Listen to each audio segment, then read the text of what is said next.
Vance didn't reach for myth. He reached for fields and plasma.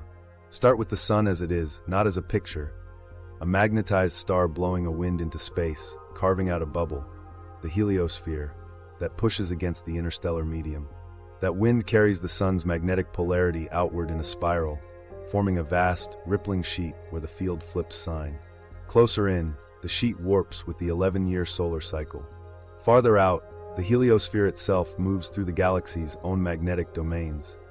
A larger, slower structure some physicists shorthand as a galactic current sheet. Now remember, none of this is fringe. The heliospheric current sheet is textbook. Cosmic ray flux anticorrelates with solar wind strength. Ground neutron monitors respond. The leap Vance tested wasn't whether a sheet exists, but whether long-period encounters with broader galactic magnetic boundaries could modulate the Sun-Earth system in a way that matches a slow envelope like X79. Not a switch, a bias. When shielding eases, because the heliosphere crosses a region where the interstellar field orientation or density changes, more galactic particles leak in, baseline variance rises, and the sun's own rhythm can couple with that push. Here's where he made it practical. He didn't write galaxy in the parameter block. He wrote LPM, long period modulation, and left the physics abstracted so the math could be tested without belief. Toggle LPM off, his model behaved like a sober heliophysics sandbox. 11-year cycles, 22-year flips, occasional clusters. Toggle it on with the period the X79 residual supplies, and the variance envelope widened in a specific epoch. He then compared that widening to independent signals that would feel a background bias, elevated cosmic rays. Relative to sunspot counts, more frequent mid-latitude radio absorption on days that shouldn't be that loud, aurora edging south without headline flares, and satellite single-event upsets clustering across fleets. Meanwhile, something else was happening in the literature that helped his restraint. Mainstream reconstructions of the Antikythera's front face, the UCL team's mechanical cosmos, Michael Wright's earlier mechanism work, already conceded capacity to encode complex period relations. Vance didn't need them to bless a galactic sheet. He needed them to fix the floor. Gears can carry precise long identities. If an external long modulation exists, the hardware could tick to it. But there was one problem he underlined. The galaxy's large-scale magnetic structure isn't mapped like a city grid. We infer it from spacecraft crossings, cosmic ray gradients, and models with error bars. He marked the uncertainty and leaned into consequences that don't require perfect maps.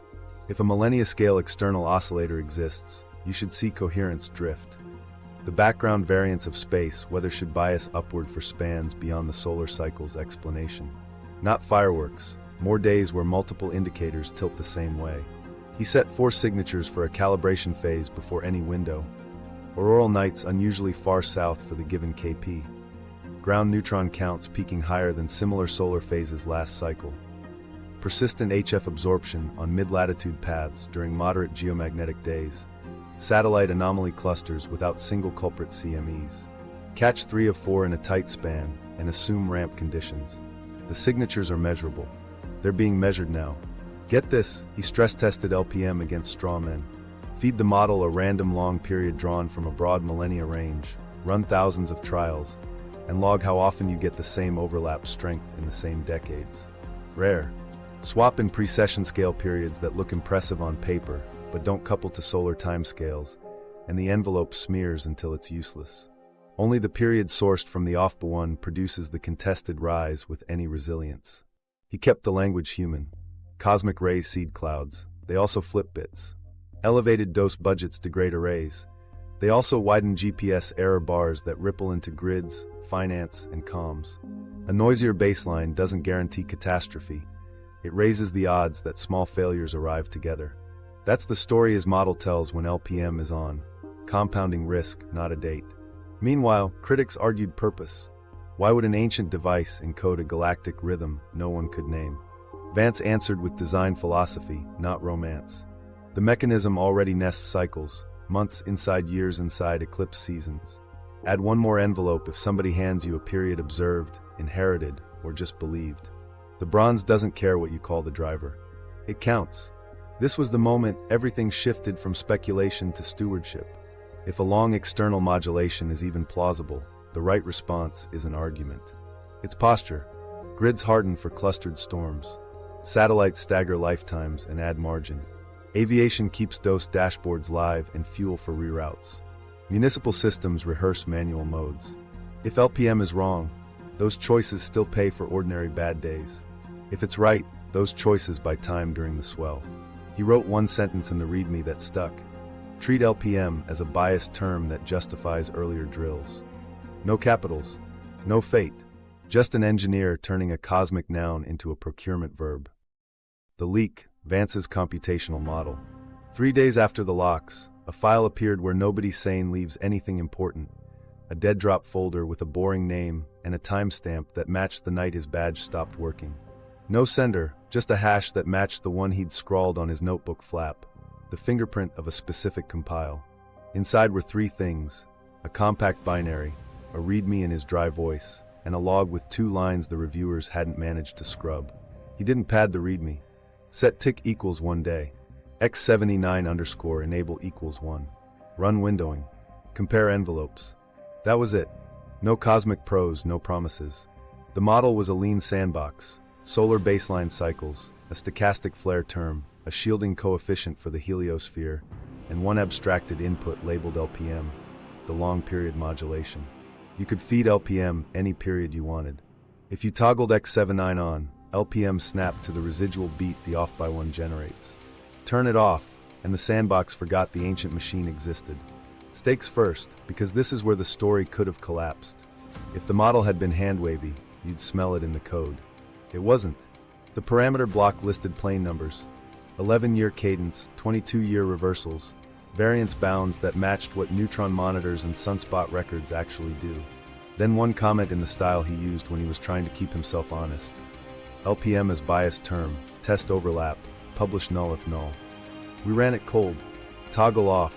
The output looked like every sober heliophysics demo.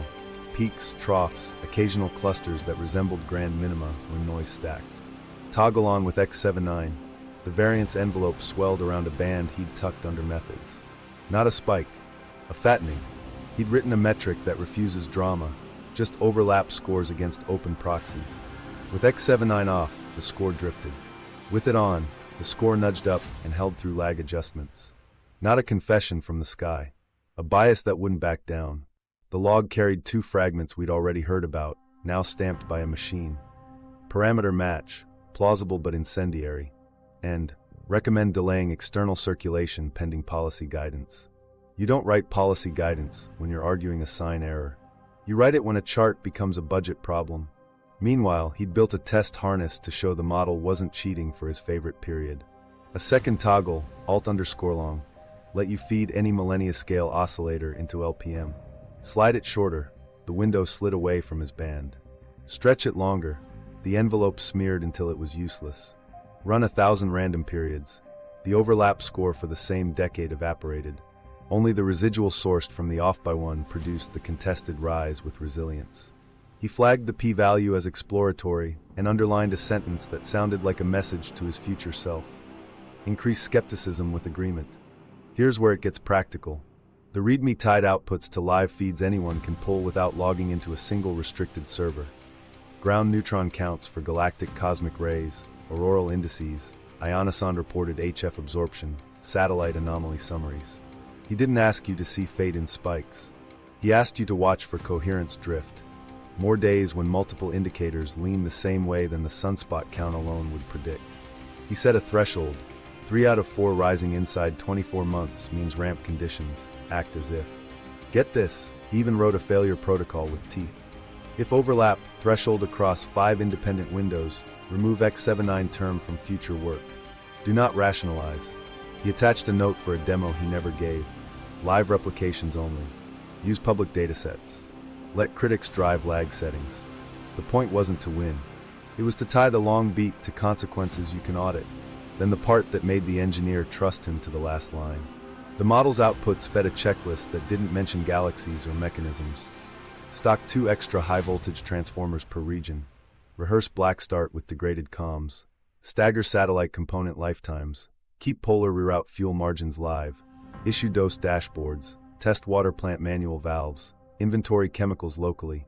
Exercise municipal radio nets. Print critical procedures. He labeled it Preparation Years, Operational Draft. No exclamation marks. Just verbs. We checked the metadata because that's where lies die. The compiled date matched the window when the audit rolled through his corridor. The hash matched his text. The binary linked to public libraries, not secret sauce. The only thing he hid was his name. The leak wasn't a manifesto. It was a kit, a toggle, a period, a way to measure whether the sky is getting noisier than its own song, and a list of dull moves that save lives when small failures arrive together. People wanted prophecy. He gave them process. He didn't say the machine predicts doom. He said the machine gives you permission to move boring work forward, if, and only if, the bias shows up where a sober model says it should. If it doesn't, you publish null and go home. If it does, you buy rope while the barometer is still ambiguous. That's what a good clock is for. Not to shout, to time courage. Mainstream validation without agreement. While Vance was being boxed out, something counterintuitive happened. The most conservative voices ended up holding his ladder. Not his conclusion, his floor. They didn't buy a long external driver. They did, on record, confirm the machine's precision, its nested cycle logic, and its capacity to encode exacting ratios. That's the part institutions couldn't walk back, even when the word incendiary started appearing in emails. Start with what nobody seriously disputes. The Antikythera was recovered in 1901 from a Roman shipwreck. It survives in 82 fragments with thousands of tiny letters and roughly 30 gear wheels. Micro-CT and raking light revealed inscriptions that map directly to functions. A metonic dial for 19-year lunisolar calibration. A Saros dial for 223 lunation eclipse prediction. A pin and slot mechanism that corrects the moon's variable speed. All of that is mainstream. None of it requires faith. Then the front face. In 2021, the UCL Antikythera research team published a front face model in Scientific Reports that matches inscriptions describing a ringed cosmos, sun, moon, and the 5 visible planets on nested outputs. Their mechanism compresses epicyclic trains into spaces so tight that tiny manufacturing slop would compound if they'd cut corners. It didn't. The team's language is careful, but the takeaway is blunt. This box mechanizes astronomical theory with brutal economy. It's a calculating machine, not a toy.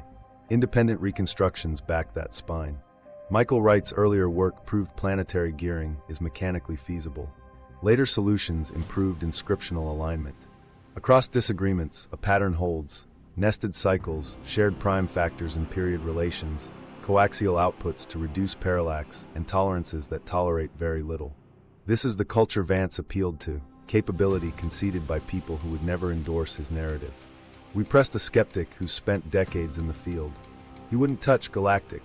He did say, paraphrased, you don't stumble into gear ratios that match inscriptions across multiple dials without selection. Selection implies intent. Intent is the only reason to add complexity in a system that punishes it. He called that craft discipline. Vance called it permission to test a slow envelope. Here's what those mainstream sources give you, concretely. Precision gearing validated by measurement. Tip and root profiles characterized. Pin and slot lunar anomaly correction operational. Spiral dials indexed to cycles with engraved labels. Eclipse characteristics matched to Saros glyphs. Calendar structures consistent with surviving text. A front-face cosmos solution that interleaves mechanisms yet keeps outputs readable. Planetary period relations that are factorizable and compatible with compact gearing. A design philosophy that layers cycles, fast within slow, because the sky repeats at different tempos. None of that endorses a long external driver. All of it makes a long ratio mechanically plausible. That's the hinge. Vance didn't need the community to name his drummer. He needed the community to testify that the stage can hold another instrument. Meanwhile, philology adds texture without deciding the case. Back cover inscriptions describe the front as a planetarium, a cosmos in rings with little spheres. Lines about returns and turning back plausibly fit planetary retrograde. They could also reflect comfort with extended cycles. Conservative readers are right to warn against forcing physics into poetry. Vance didn't. He logged the vocabulary as context. A culture at ease with nested periodicity is a culture that might sanction a long envelope if someone handed them a period. This is where critics made their best move, purpose saturation.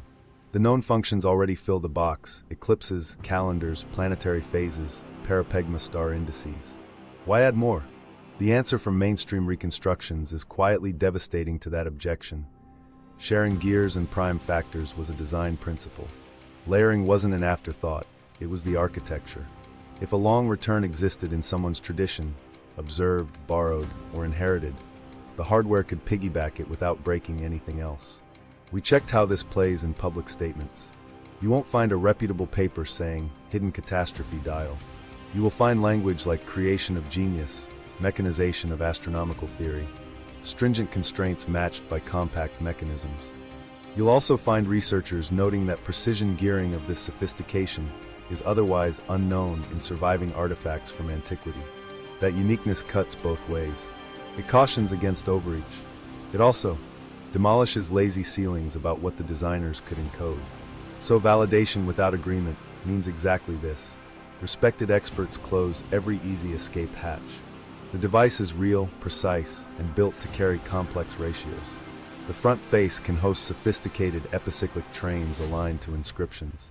Nested cycles aren't speculative, they're carved and geared. With that floor fixed, the live question isn't could they?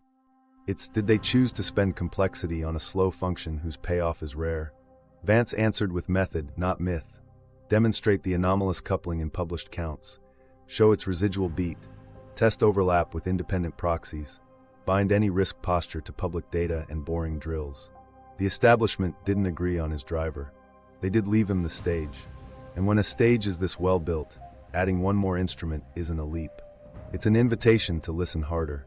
The countdown window, 2036 to 2044. Here's where the ratio stops being an elegant curiosity and starts touching calendars we actually live by. When Vance toggled X79 in his model and ran the windowing routine, a single band kept pulsing brighter than the rest, 2036 to 2044. Not a pin on a single day, a fattened envelope where variance stacks. He tucked it into methods, flagged it as tentative, and wrote the sentence institutions hate most. Preparation years now. Stakes first. A band like that doesn't predict a singular blow. It marks a phase where compounding stresses are more likely. Elevated cosmic ray backgrounds nudging dose budgets. More frequent mid-latitude radio absorption days. Geomagnetic disturbances that arrive close enough together to break maintenance schedules, and solar outbursts that land when constellations are aging in sync. Grids plan for one storm. This is about the third storm during a parts shortage. Satellites plan for anomalies. This is about drag swelling across fleets while single event upsets spike. Aviation plans for reroutes. This is about dose dashboards lighting up while polar corridors go soft. None of it is cinematic. All of it is operational. Action, how the dates actually landed. Vance anchored his daily tick to the device's established convention, translated the residual beat into real time using known cycle anchors, then slid his envelope across 2 centuries. With X79 off, the correlation scores drifted without teeth. With X79 on, a modest, persistent rise locked around the 2036 to 2044 span. He ran lag tests to avoid cheating, shifted the envelope forward and back to see if a nearby decade wanted the attention more. It didn't. He then randomized millennia-scale periods across thousands of runs. The same band showed up rarely by chance and never with the same stubbornness.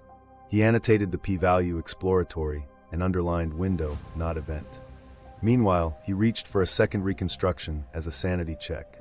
Different scans, slightly different tooth profiles, same anomalous coupling. The engineer ran the math cold and landed in the same decade. He wrote a line in his notebook they both hated. Hate that it matches. That's what integrity looks like when it hurts. What nobody knew outside their rooms is how boring the next step would be. He mapped the band to checklists. Utilities, verify black start paths quarterly, stock spare high-voltage transformers regionally, rehearse islanding with degraded comms. Satellite ops, stagger component lifetimes, add shielding margin where practicable, pre-plan graceful degradation modes. Aviation, keep polar reroute fuel buffers live, issue crew dose dashboards, test HF paths monthly. Municipal, test water plant manual operations, inventory treatment chemicals locally, run radio nets with hospitals, print paper protocols. Community, build neighborhood check-in trees, identify cooling and warming centers, stock shelf-stable meds, keep battery radios. It reads like overkill until the second storm arrives before the first repair is done. Impact, why this band isn't just another scare. The last solar minimum was quiet enough that galactic cosmic rays peaked. The current maximum is already rowdy. Layer a plausible long bias on top, and the baseline leans noisy. That doesn't do anything. It compresses margins. Systems built assuming evenly spaced outliers start failing in clusters. Vance's window is a way of saying, the odds of clustered inconvenience rise here. Spend earlier and sleep better. Get this, he included a calibration preface, so nobody waited for a headline. He listed 4 signatures that should show up before the envelope swells and told operators to treat 3 of 4 in a 2-year span as ramp conditions. Aurora creeping south without proportionate sunspot counts. Neutron monitors flirting with highs at phases that should shield better. HF absorption nagging at mid-latitudes on moderate KP days. Satellite anomaly clusters without a single culprit CME. He tied each to public feeds, so no one had to trust him or oral. Indices, ground neutron stations, ionoson networks, anomaly summaries. Look for coherence drift, he wrote. Act on drift, not spikes. Meanwhile, he stress-tested the band against ordinary life. Launch manifests, grid upgrades, insurance cycles, crop planning. Everything meaningful moves on multi-year budgets. 2036 to 2044 lives exactly where big decisions need lead time. That's why the reviewer called it incendiary. Not because the math screamed apocalypse, because the dates forced choices that move money. He wasn't arrogant about it. He wrote a failure clause right beside the band. If 5 independent windows don't show elevated overlap with X79 engaged, drop the term and publish null. He didn't need to be right to be useful. He needed institutions to buy rope while the barometer argued with itself. So hear the band the way he meant it. Not doom. Cadence. A pulse in a decade where you'd rather have spare parts in yards than excuses in hearings. A span where you'd rather a nurse flip a paper list by headlamp than scroll a dead screen. A window where boring courage pays better than retrospective eloquence. 2036 to 2044. Don't circle it on a calendar. Circle it in budgets. The silencing mechanism. It started with a desk rejection that didn't touch math. Vance sent a methods-heavy draft, reproducible ratios, conservative language. The reply came fast. Declined due to policy risk. Not statistics. Policy. He appealed, cited open scans, the UCL front face model, gear tolerances. The ticket auto-closed as not applicable. That phrasing wasn't peer review. It was risk management wearing a lab coat. Meanwhile, his conference slot evaporated. 2 weeks earlier, he'd been on the program with a beige title about long-period residuals in historical instruments. Then a memo chain, sponsor concern. Avoid NTP language. NTP, their shorthand for non-terrestrial periodicity, the exact phrase he'd erased from a margin and replaced with external driver. He changed the title again. The slot became an outreach panel. Then nothing. Compliance moved next. A security audit, walked his hallway after hours, scanned his office, and left with a box of external drives for inventory. A receipt listed serials, no return date. The next morning his repositories wore a legal splash screen. Pending review by Office of Compliance. You click accept, get looped out, log in again, looped out. A colleague tried from home. Same result. He messaged Vance, repo gone. Minutes later, his client logged him out for terms update. Get this, the lab's gear tooth profilometer, bought on his grant to verify tooth form, rolled to a metallurgy bay that never logged hours on it. Paperwork said reallocated. He asked why. The answer came back in passive voice. The machine that proved the suspect pair's repeatable profiles, selection, not slop, was now sitting in a room that measured alloys, not gear roots. While that was happening, email headers mapped an invisible alley. Plain threads, revision, schedule. Forwarded from his domain into an external .gov address within minutes of his first upload attempt. A communications brief drafted across town used the same phrase the headers carried. Non-terrestrial periodicity. The brief didn't debate equations. It scripted answers. Emphasize historical value, avoid implying predictive capacity, defer to ongoing review. The room wasn't solving a model. It was managing a headline. He tried preprint. He uploaded under a generic title, Gear Residuals, No Fireworks. It went live for an hour, then fell under administrative hold. The stub DOI preserved a fragment. Residual long-period modulation from an off-by-one epicyclic coupling. The ellipsis wasn't his. It was the server. A mirror site cached the original title with X79 before the hold wiped it. Enough remained to show why the memo trail was warm. HR found the engineer through a side door. A calendar invite nudged him to voluntary reassignment. He declined. A week later, his performance review sprouted a category he'd never seen: communication impact, with needs improvement circled. He stopped talking in halls, started writing in a notebook. One page held his traces and a single sentence: hate that it fits. Audits got personal. 2 visitors with temporary badges requested to snapshot the environment. He asked what files. They said, the environment. He printed compile hashes. They took photos of the paper, of the shelf where the profilometer manuals had sat, and of the USB hub that now looked too clean. Minutes later, his authentication settings updated without him. He received an automated notice. Access policies changed. Colleagues learned heat by instinct. The grad who double-checked tooth counts sent a polite message about shifting focus and removed their name. A department admin who always found rooms suddenly had no availability. The seminar organizer who liked difficult talks wrote an apology with a line that said, "We're being advised to reduce ambiguity." He understood the subtext. The ambiguity wasn't in his math. It was in the consequences. In procurement logs, the paper trail whispered louder. The profilometer's asset tag moved with the audit. A receiving lab signed, then never booked hours.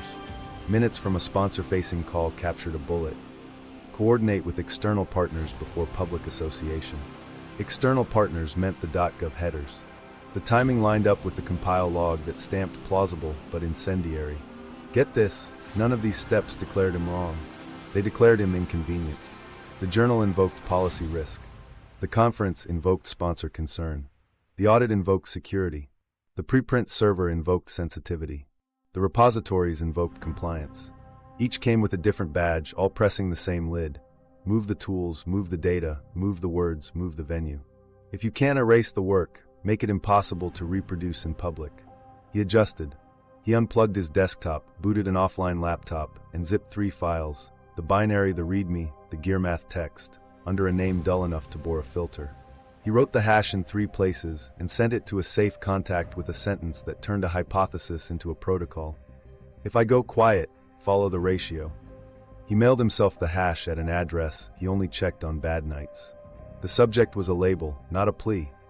Calibration phase now. Outside, the world made his case without knowing it. A satellite fleet took a geomagnetic slap and lost a handful of birds to drag. Airlines issued HF advisories. Neutron monitors flirted with highs. None of that proved a long driver. It proved that the domain he lived in touches power, comms, and planes. That's why policy people care. It's also why they'd prefer the ratio to go quiet until someone can write a standard. He didn't break the door. He marked the exit. The silencing mechanism wasn't a villain. It was a system choosing delay over ambiguity. It's how you bury a clock that threatens budgets. Make it a communications problem, and let the calendar do the rest. The leak, Vance's computational model. 3 days after the locks, a file appeared where nobody sane leaves anything important. A dead drop folder with a boring name and a timestamp that matched the night his badge stopped working. No sender, just a hash that matched the one he'd scrawled on his notebook flap, the fingerprint of a specific compile. Inside were 3 things: a compact binary, a readme in his dry voice, and a log with 2 lines the reviewers hadn't managed to scrub. He didn't pad the readme. Set tick equals 1 day. X79 underscore enable equals 1. Run windowing. Compare envelopes.